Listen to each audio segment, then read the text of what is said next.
శ్రీ భద్రకాళి సమేత వీరభద్ర స్వామి కళ్యాణ బ్రహ్మోత్సవాలు ఆరంభంగా అవుతుంది. మనతో మాట్లాడడానికి ఆలయ ప్రధాన అర్చకులు ఉన్నారు.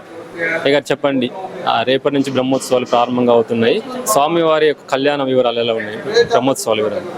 శ్రీ భద్రకాళి సమేత వీరభద్ర స్వామి వారి దేవాలయం కురవి గ్రామం, మండలం, మహబూబాద్ జిల్లాలో తెలంగాణలోనే ప్రసిద్ధిగాంచినటువంటి యొక్క శైవ క్షేత్రంగా విరాజిల్లుతున్నటువంటి యొక్క భద్రకాళి సమేత వీరభద్ర స్వామి వారి యొక్క కళ్యాణ మహోత్సవం బ్రహ్మోత్సవాలు ప్రారంభంగానున్నాయి. రేపటి నుంచి 7వ తారీఖు నుంచి ఈ యొక్క కార్యక్రమాలు ప్రారంభమై 22వ తారీఖు 16 రోజుల పండుగతో ఈ యొక్క బ్రహ్మోత్సవాల కార్యక్రమాలు ముగుస్తాయి. ఈ కార్యక్రమాల్లో ముఖ్యమైనటువంటిది మహాశివరాత్రి పర్వదినాన స్వామివారి యొక్క మహాకళ్యాణం.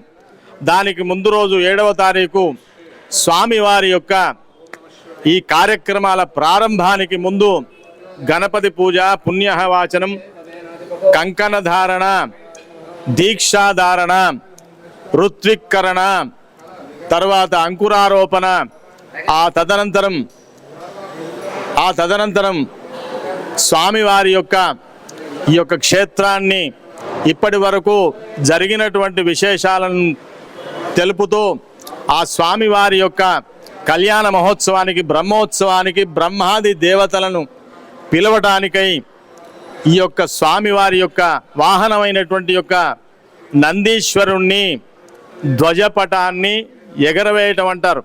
ఆ ధ్వజాన్ని ఆరోహణ చేసి ఆ ధ్వజ మండపం ఉంటుంది కదా, ఆ మండపానికి ఆ స్వామివారిని ఆ మంటపం ద్వారా దేవతలను ఆహ్వానించడానికి ఆ స్వామివారిని పంపేయటం జరుగుతుంది. ఆ పంపించిన సందర్భం లోపల బసవం ముద్ద అని స్వామివారి యొక్క దివ్య కళ్యాణానికి ముందు, ఆ స్వామివారి ప్రారంభముకు ముందు బలిముద్దలు వేస్తారు. ఆ బలిముద్దలు కనుక స్వీకరించినట్లయితే కోరికలు, సకల కోరికలు నెరవేరుతాయని ప్రతీతి. కాబట్టి సంతానం లేని వారు ఈ ముఖ్యంగా ఈ బసవం ముద్దు కోసమై వచ్చి ఉంటారు. కాబట్టి 7వ తారీఖు రాత్రి 11 గంటల ప్రాంతంలో ఈ బసవ ముద్ద వేయటం జరుగుతుంది. ఆ తదనంతరం మరుసటి ఉదయం మహాశివరాత్రి పర్వదినాన్న స్వామివారి యొక్క దివ్యమైన కళ్యాణోత్సవానికి ఏర్పాట్లు. ముందుగా ఆ స్వామివారికి మంగళ స్నానాలు, అలంకరణ. మంగళ స్నానాలంటే భక్తుల చేత నిర్వహించేటువంటి యొక్క మహాభిషేకాలు, మహాన్యాసపూర్వకంగా ఏకాదశ రుద్ర వారాభిషేకాన్ని నిర్వహించి ఆ స్వామివారి యొక్క దివ్యమైనటువంటి రూపానికి అమ్మవారికి దివ్యమైనటువంటి వస్త్రాలతో అలంకరణ చేసి వారిని వేదిక మీదకి తీసుకుని వెళ్ళడానికి ముందుగా గ్రామం లోపల ఊరేగింపుగా వెళ్ళి అమ్మవారిని ఒకవైపు, స్వామివారిని ఒకవైపు ఎదుర్కోలు నిర్వహిస్తారు. ఆ తదనంతరం 11:30 ప్రాంతంలో ఆ యొక్క దివ్యమైనటువంటి కళ్యాణ మంటపానికి స్వామివారు, అమ్మవార్లు ఇద్దరు కూడా చేరుకుంటారు.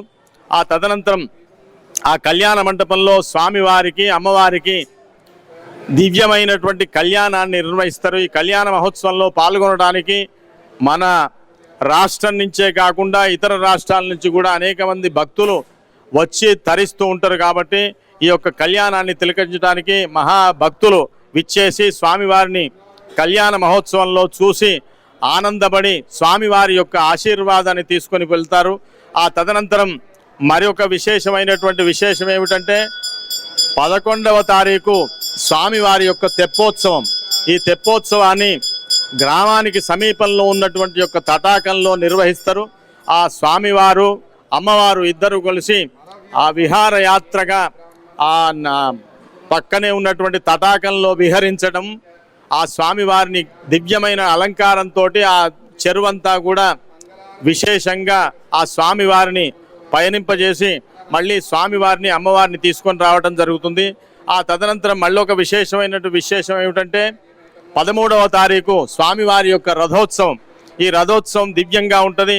ఈ రథోత్సవాన్ని దివ్యంగా అలంకరించి స్వామివారిని, అమ్మవారిని కూర్చుండబెట్టి ఆ స్వామివారిని ఊరేగింపుగా మాడవీధుల లోపల స్వామివారిని ఊరేగింపజేసి ఆ రథోత్సవంలో పాల్గొనడానికి, దివ్యమైనటువంటి రథాన్ని చూడడానికి, స్వామివారిని చూడడానికి, అమ్మవారిని చూడడానికి అనేక మంది భక్తులు వచ్చి ఆ కళ్యాణ మహోత్సవం తర్వాత రథోత్సవంలో స్వామివారిని తిలకించి ఆనందపడి స్వామివారి యొక్క అనుగ్రహాన్ని పొందుతారు. కాబట్టి ఈ ముఖ్యమైన విశేషాలు ఇవి. ఆ తదనంతరం రథోత్సవం తెల్లవారి బండ్లు తిరుగుట, ఎవరెవరైతే స్వామివారి రథం తిరిగిన వెంటనే మరుసటి రోజు మన వాహనాలన్నీ కూడా ఈ యొక్క స్వామివారి యొక్క ఆలయం చుట్టూ ప్రదక్షిణ చేసి వెళితే వాళ్ళ వాహనాలన్నీ కూడా బాగుంటాయనేటువంటి సంకల్పంతో మరుసటి రోజు మరి బండ్లు కట్టుకొని వచ్చేవాళ్ళు బండ్లు కట్టుకొని వాహనాలతో వచ్చేవాళ్ళు వాహనాలతోటి వచ్చి ఆ స్వామివారి యొక్క గుడి చుట్టూ కూడా ప్రదక్షిణ చేసి స్వామివారిని దర్శనం చేసుకొని వెళ్తారు. ఆ తదనంతరం మళ్ళీ 16 రోజుల నాడు 16 రోజుల పండుగతో ఈ యొక్క బ్రహ్మోత్సవాలు ముగుతాయి. ఇంకొక విశేషం ఏమిటంటే మళ్ళీ స్వామివారి యొక్క పవలింపు సేవ ఉంటుంది. ఈ పవలింపు సేవలో కూడా అందరూ పాల్గొని ఆ స్వామివారిని దర్శించుకొని తరించవలసిందిగా మనవి చేస్తున్నాం. ఈ బ్రహ్మోత్సవాల్లో విశేషం ఏమిటంటే స్వామివారు అమ్మవారు ఉన్నప్పుడు కళ్యాణం చేసుకున్నప్పుడు ఆ స్వామివారి యొక్క బ్రహ్మోత్సవాల కార్యక్రమంలో ఆ బ్రహ్మాది దేవతలందరూ కూడా ఈ బ్రహ్మోత్సవాల్లో పాల్గొంటారు. కాబట్టి స్వామివారి అమ్మవారి యొక్క ఆశీస్సులే కాకుండా సకల దేవతల యొక్క ఆశీస్సులు లభిస్తాయి. కాబట్టి బ్రహ్మోత్సవాలకు ప్రత్యేకం. కాబట్టి బ్రహ్మోత్సవాల్లో దర్శనం చేసుకొని తరించవలసిందిగా మనవి చేస్తున్నాం. అతి పురాతనమైన శైవక్షేత్రాల్లో ఒకటిగా ఉన్నటువంటి ఈ ఆలయం అతి పురాతనమైనది, ఎంతో చరిత్ర కలిగి ఉన్నది. ఈ ఆలయం యొక్క విశిష్టత ఏంటి, చరిత్ర ఏంటి అసలు? ఇది పూర్వం 850 అంటే 9వ శతాబ్దంలో తూర్పు చాళుక్యుల చేత నిర్మించబడ్డటువంటి యొక్క ఈ ఆలయం. ఈ చాళుక్యుల లోపల ముఖ్యుడైనటువంటి భీమరాజు ఈ ఆలయాన్ని నిర్మించినట్టుగా చరిత్ర చెప్తోంది. ఆ తదనంతరం కాకతీయులు వచ్చే నాటికి ఈ ఆలయం జీర్ణమైతే అంటే కొంత పాడుబడిపోతే ఆ జీర్ణోద్ధరణ చేసినట్టుగా కాకతీయుల లోపల 1వ బేతరాజు ఈ ఆలయాన్ని జీర్ణోద్ధరణ చేసినట్టుగా చరిత్ర చెప్తోంది. ఆ తదనంతరం 2వ బేతరాజు ఈ యొక్క ఆలయానికి సమీపంలో తటాకాన్ని దవ్వించినట్టుగా, ప్రతాపరుద్రుడు రుద్రమాదేవి తరచూ స్వామివారిని దర్శించుకొని పోయినట్టుగా, కాకతీయుల సామ్రాజ్యాన్ని ఈ పక్కనే ఉన్నటువంటి కందికొండను కేంద్రంగా చేసుకొని పరిపాలన సాగించినట్టుగా చరిత్ర చెప్తోంది. స్వామివారు పూర్వం ఒక్కడే ఉండేది. ఆ వచ్చినటువంటి భక్తులందరూ కూడా లోపలికి వచ్చిన వాళ్ళు తమ తప్పులను స్వయంగా ప్రకటించుకునేసరికి కొంతమంది పెద్ద వాళ్ళు విడిపోయినరట. కనుక స్వామివారి పక్కన అమ్మవారు ఉంటే బాగుంటుందని భద్రకాళి అమ్మవారిని చేర్చి ప్రతిష్ఠ చేసి కళ్యాణోత్సవం ప్రారంభించారు. అప్పటి నుంచి కూడా ఆ స్వామివారి యొక్క దివ్యమైనటువంటి కళ్యాణం నిర్వహిస్తూ వస్తున్నారు. ఆ తర్వాత అమ్మవారి పక్కన పెట్టిన తర్వాత అమ్మవారు పక్కనే సమీపంలోనే స్వయంభూగా వెలిసి అమ్మవారు భద్రకాళి అమ్మవారు వివిధమైనటువంటి యొక్క బోనాలను ఆ అమ్మవారికి సమర్పిస్తుంటారు. ఈ అమ్మవారిని ఇక్కడ అభిషేకించుకున్న తర్వాత మరుసటి రోజు అమ్మవారిని బోరణాలు చేసుకొని వెళుతూ ఉంటారు. వచ్చినటువంటి సమస్తమైనటువంటి భక్తులకు స్వామివారి ఆలయానికి వచ్చిన వెంటనే సమస్యలన్నీ కూడా తీరిపోవడం, అలాగే సంతానం లభించడం, వాళ్ళ యొక్క కోర్టు వ్యవహారాలు ఏమన్నా ఉంటే విజయం సాధించడం, ఇలాగా వీసా రాని వాళ్లకు వీసా రావడం, ఇలాగ ఎంతో మంది భక్తులు ఆరోగ్యం బాగలేక ఎన్నో హాస్పిటల్ తిరిగి వచ్చినటువంటి భక్తులు కూడా ఇక్కడికి వచ్చి బాగుపడిపోవడం, ఇలాగా స్వామివారు సకలమైనటువంటి కోరికలు నెరవేరుస్తున్నాడు. కాబట్టి ఆ కార్యక్రమంలో పాల్గొని స్వామివారిని అమ్మవారిని దర్శించుకొని తరించుతున్నారు భక్తులు. కాబట్టి అంగరంగ వైభవంగా ఈ జాతర కార్యక్రమాన్ని బ్రహ్మోత్సవాలు నిర్వహించడానికి ఈ ప్రభుత్వం వారు, ఈ యొక్క దేవాలయ అధికారులు, ఈవో గారు అయితేనేమి, పాలక మండలి అయితేనేమి, అందరూ కూడా స్వామివారి యొక్క కళ్యాణాన్ని ఏర్పాట్లన్నీ కూడా పూర్తి చేసి ఉన్నారు. కాబట్టి భక్తులకు ఎలాంటి అసౌకర్యం లేకుండా అన్ని ఏర్పాట్లు పూర్తయినాయి. కాబట్టి అందరూ యథేచ్ఛగా స్వామివారి యొక్క దర్శనాన్ని చేసుకొని స్వామివారి యొక్క అమ్మవారి యొక్క దివ్య కళ్యాణంలో పాల్గొని స్వామివారి యొక్క అమ్మవారి యొక్క ఆశీస్సులను పొందవలసిందిగా మనవి చేస్తున్నాం. స్వామి అమ్మవారిని దర్శించుకోవడం వచ్చిన భక్తుల్లో ఎలాంటి మొక్కులు చెల్లించుకుంటారు? రెగ్యులర్గా కావచ్చు, రెగ్యులర్గా అంటే రోజువారి నిత్యంలో ఈ ప్రాంతాల నుంచి చాలా మంది భక్తులు వస్తుంటారు. ఎలాంటి మొక్కులు చెల్లించుకుంటారు రోజు? స్వామివారి యొక్క అమ్మవారి యొక్క విశేషాన్ని తెలుసుకోవటం ఏమిటంటే, స్వామివారి యొక్క సంతానాన్ని కనుక వసగినట్లయితే వాళ్ళు సంతానానికి ప్రతీకగా మగ సంతానం అయితే స్వామివారికి కోరమీసాలు సమర్పిస్తారు. అలాగే అమ్మాయి పుట్టిందనుకోండి, అమ్మాయి పుడితే అమ్మవారికి ముక్కుపోగు చెల్లిస్తారు. ఇలాగా కాకుండా స్వామివారికి నందీశ్వరుడు వాహనం కాబట్టి కోడెను కొంతమంది కడతారు. ఇలాగా లేదు అంటే స్వామివారు ఏదైనా వాళ్లకు వాహన సౌకర్యాన్ని కల్పించినట్లయితే ఆ స్వామివారి సేవ చేసుకుంటారు.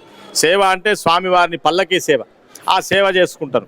అలాగే స్వామివారు వాళ్ళ కష్టాలన్నీ తీర్చిండు అని వాళ్ళు భావన చేసి స్వామివారిని మొక్కుకొని ఆ స్వామివారి యొక్క స్వామివారి అమ్మవారి దయ వల్ల కష్టాలన్నీ పోయినాయి కాబట్టి నిండా ఆ స్వామివారికి తలనీలాలు సమర్పించుకొని ఆ స్వామివారిని దర్శనం చేసుకొని పోతారు కొంతమంది. అలాగే కాకుండా ఇంకొంతమంది స్వామివారిని అలంకారం చేసి ఆ స్వామివారిని మా ఇళ్ళు కూడా అలంకారంతో నిండిపోవాలని చెప్పేసి ఉద్దేశంతో స్వామివారి అలంకారం చేయిస్తారు బట్టలు తీసుకొచ్చి.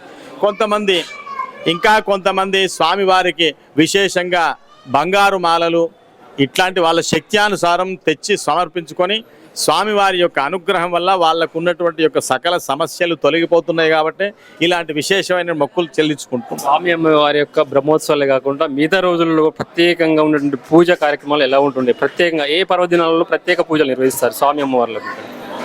స్వామికి ప్రతినిత్యం కూడా ఉదయం 4:30 నుంచి 5:30 వరకు ప్రాతకాల పూజ సుప్రభాత సేవ ఉంటుంది.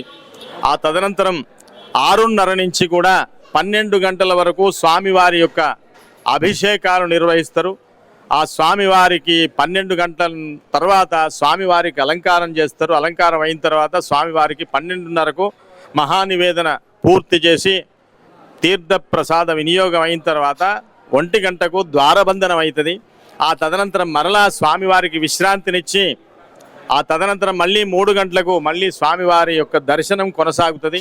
సాయంత్రం పూట అన్ని అర్చనలు ఉంటాయి, ఉదయం అభిషేకాలు ఉంటాయి. సాయంత్రం సంధ్యా సమయంలో 6 గంటలకు అంటే ప్రదోష వేళ అంటారు, ఆ ప్రదోషకాల పూజ విశేషంగా నిర్వహిస్తారు. ఆ ప్రదోషకాల సమయంలో మహామంత్ర పుష్పాన్ని స్వామివారికి సమర్పించి ఆ స్వామివారి యొక్క సేవ అనంతరం 7:30కు ఆ స్వామివారి యొక్క ద్వారబంధనాన్ని చేసి మళ్ళీ మరుసటి రోజు దర్శనాలు ఉంటాయి.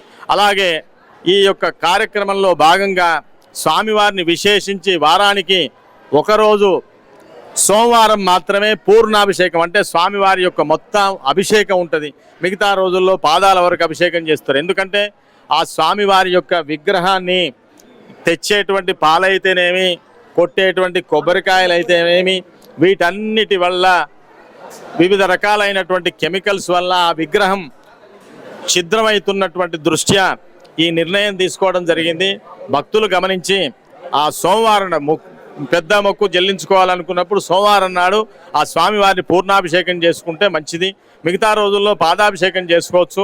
వచ్చే వాళ్ళకి గమనించవలసిందిగా మనవి చేస్తున్నాం. అలాగే వారంలో ఇదొక పూజా కార్యక్రమం. అలాగే రోజు ప్రతినిత్యం 11:30కు స్వామివారికి అమ్మవారికి కళ్యాణ మహోత్సవం ఉంటుంది, భక్తోత్సవ కళ్యాణం ఉంటుంది. ఆ తదనంతరం సాయంత్రం స్వామివారికి రథోత్సవం ఉంటుంది. చిన్న రథం ఉన్నది గుళ్ళోనే, ఆ స్వామివారిని అమ్మవారిని కూర్చున్నబెట్టి ఆ రథోత్సవం నిర్వహిస్తారు. అలాగే రోజు సేవలు, నిత్యమైనటువంటి సేవలు ఇవి. అదే కాకుండా ప్రతి మాస శివరాత్రికి స్వామివారికి దివ్యమైనటువంటి యొక్క కళ్యాణ మహోత్సవం, అలాగే స్వామివారికి మహాన్యాసపూర్వకంగా రుద్రాభిషేకం నిర్వహిస్తారు. అలాగే కాకుండా కార్తీక మాసంలో విశేషించి స్వామివారికి 1 రోజుల పాటు, ఇది శివాలయం కాబట్టి విశేషమైనటువంటి అభిషేకాలను నిర్వహిస్తూ మాస శివరాత్రి నాడు ఆ స్వామివారికి లక్ష బిల్వార్చన కార్యక్రమం నిర్వహించబడుతుంది. ఇదే కాకుండా ప్రతి పండుగకు ఉగాది నుంచి మొదలుకొని ప్రతి పండుగకు కూడా స్వామివారి యొక్క విశేషమైనటువంటి పూజలు, అలంకారాలు ఉంటాయి. ఆ స్వామివారికి విశేషమైనటువంటి భోగాలను సమర్పించడం ఉంటుంది. అలాగే కాకుండా స్వామివారిని ప్రతి పండుగకు గ్రామం లోపల గ్రామ సేవ నిర్వహించడం జరుగుతుంది. కాబట్టి ఈ యొక్క కార్యక్రమంలో పాల్గొంటే మీ అందరికీ కూడా ఆ స్వామివారి యొక్క అమ్మవారి యొక్క అనుగ్రహం వల్ల విశేషమైనటువంటి పుణ్యం కలిగి మీ యొక్క పాడి పంటలు అయితేనేమి, వ్యాపారం అయితేనేమి, ఉద్యోగం అయితేనేమి, మీకున్నటువంటి సకలమైనటువంటి సమస్యలు అయితేనేమి అన్నీ కూడా తీరిపోయి మీరు సకల సంపదలతో ఆ స్వామివారి యొక్క అనుగ్రహం వల్ల విరాజిల్లుతారు. కాబట్టి అందరూ కూడా వచ్చి ఆ స్వామివారిని దర్శించుకొని తరించవలసిందిగా మనవి చేస్తాం. స్వామి చెప్పండి, ఆ స్వామివారి యొక్క బ్రహ్మోత్సవాల్లో జరిగేటువంటి రోజువారి భక్తులు వచ్చేటువంటి స్వామివారికి ఎక్కువగా ఎలాంటి భక్తులు ఏమేమి మొక్కులు చెల్లించుకుంటారు? ఎందుకు? శ్రీ గురుభ్యో నమః. శ్రీ మహాగణాధిపతియే నమః. మహాసరస్వత్యే నమః. గురుబ్రహ్మ గురుర్విష్ణు గురుదేవో మహేశ్వర గురు సాక్షాత్ పరబ్రహ్మ తస్మై శ్రీ గురవే నమః. యశో నామరూపాభ్యాం యాదేవి సర్వమంగళ తయో స్మరణార్థం సర్వతో జయమంగళం. ఈ యొక్క వీరభద్రస్వామి దేవస్థానం కురవి మండలం కురవి జిల్లా మహబాద్ తెలంగాణ రాష్ట్రం. ఈ యొక్క తెలంగాణ రాష్ట్రంలోనే ఈ యొక్క వీరభద్రస్వామి దేవాలయం అతి ప్రాచీనమైంది. 850 శతాబ్దం లోపల వేంగి రాజుల యొక్క చాణక్యులైనటువంటి చాణక్య రాజులు ఈ యొక్క కురవిని రాజధానిగా తీసుకుని పరిపాలించినటువంటి ఆధారాలు ఉన్నాయి. ఈ యొక్క దేవాలయంకు ఎక్కువ చుట్టుపక్కల ఉన్నటువంటి బంజారీలే కాక తెలంగాణ రాష్ట్రంలో కాకుండా మన యొక్క భారతదేశంలో ఉన్నటువంటి అన్ని రాష్ట్రాల నుంచి ఈ యొక్క స్వామివారికి సేవకు భక్తులు వస్తుంటారు. వారికి కావలసినటువంటి మనోవాంఛిత ఫలప్రద మనసులో ఉన్నటువంటి కోరికలన్నీ ఆయన యొక్క అనుగ్రహం వల్ల నెరవేరుతాయి. సంతానం లేని వారికి సంతానము, ఇంట్లో సమస్యలు ఉన్న వాళ్ళకి ఈ స్వామి దర్శించినంత మాత్రాన సమస్యలు తొలగిపోతాయి. ఎలాంటి కోరికనైనా స్వామి యొక్క అనుగ్రహంతో తప్పకుండా నెరవేరుతుంది అనేటువంటి ప్రగాఢమైనటువంటి విశ్వాసం భక్తులలో ఉన్నది. కాబట్టి అంచెలంచెలుగా ప్రతి సంవత్సరము ఈ స్వామివారిని దర్శించుకుంటూ తండోపతండాలుగా వస్తూ ఈ యొక్క దేవాలయము దేవాదాయ శాఖ పరిధిలో నడుస్తున్నది. ఇప్పుడు ఈ స్వామికి ఏమి కోరుకున్నా మనసులో ఈ కోరిక నెరవేరాలని భక్తులు ఏదైతే కోరుకుంటారో ఆ కోరిక నెరవేరిన తర్వాత ఆ భక్తులు ఆ యొక్క కోరికను స్వామివారికి అభిషేక రూపంగా కానీ ధన రూపకంగా కానీ తర్వాత స్వామివారి కళ్యాణం అని తర్వాత ఈ విధంగా కార్యక్రమాలను చేసుకుంటూ భక్తులు మొక్కులు ఇల్లదీస్తుంటారు. ఈ స్వామికి ప్రతి సంవత్సరం బ్రహ్మోత్సవాలు మహాశివరాత్రి పర్వదిన సమయం ముందు రోజు అంకురార్పణతో ప్రారంభమై 16 రోజుల పండుగతో పూర్తి అవుతుంది. అంటే ఈ సంవత్సరము 7వ తారీఖు అంకురార్పణ ప్రారంభంతో ఈ నెల 22వ తారీఖు 16 రోజుల పండుగతోటి ప్రతిరోజు వివిధమైనటువంటి కార్యక్రమం స్వామివారి కళ్యాణము, తెప్పోత్సవము, రథోత్సవము, పూర్ణాహుతి, తర్వాత బండ్లు తిరుగుడు, తర్వాత అందులో స్వామివారి అనుబంధ దేవాలయం అయినటువంటి పార్వతీ సమేత రామలింగేశ్వర స్వామి దేవాలయం నందు కళ్యాణోత్సవం, 16 రోజుల పండుగ, ఈ విధంగా రోజు నిత్యము కార్యక్రమాలు జరుగుతూ ఈ యొక్క బ్రహ్మోత్సవాలు జరుగుతాయి. కాబట్టి ఈ బ్రహ్మోత్సవాలకు కూడా చాలా దేశం యొక్క నలుమూలల నుండి భక్తులు లక్షలాదిగా తరలి వస్తారు.